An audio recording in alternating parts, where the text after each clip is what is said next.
តោះភាសាល្បងថត Photo Booth តាម website ជាដំបូងអ្នកទាំងអស់គ្នាអាចចូលក្នុង website Pika Photo Booth បានហើយបន្ទាប់មក select យក Photo Booth app ពេលយើងចុចលើ app ហ្នឹងហើយនឹង load ចេញបែបនេះហើយបន្ទាប់មកយើងចុច start ទៅហើយមកយើងចុច start មួយទៀតហើយមុនចុច start ម្ដងទៀតហើយយើងអាចមើលបានយើងអាចរើស no filter ក៏បានហើយបន្ទាប់មកនេះសខ្មៅលឿងអីណាណីទៅហើយមួយទៀតសចេះឃើញស្អាតដែរអ្នកនរគ្នាកុំឲ្យខុសដូចខ្ញុំពេលដែលខ្ញុំចុច start ទៅខ្ញុំអត់ដឹងថាវា load លេខទេមានណាខុសអស់មួយរូបបាត់អញ្ចឹងតោះចូលរូបទី2បាទខ្ញុំ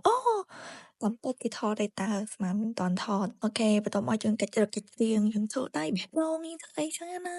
ហើយនេះគឺយើងថតបាន4ស្លឹកបន្ទាប់ពីយើងថតហើយគេមានពណ៌សពណ៌ខ្មៅអីនេះគឺសុំដូចអ្នកនរគ្នាឃើញចឹងណាគេមាន pink ផងមាន green ផង yellow purple អីណាចឹងទៅហើយក្រៅពីរើពណ៌សុំហើយគេមានបន្ថែមរូប sticker អីខ្ជូតៗមានបេះដូងមានអីទូចៗចឹងណាដើម្បីលម្អអូខេបន្ទាប់ពីយើងច្នៃអីហើយយើង download file ហ្នឹងទៅនេះ result ដូចដែរអ្នកនរគ្នា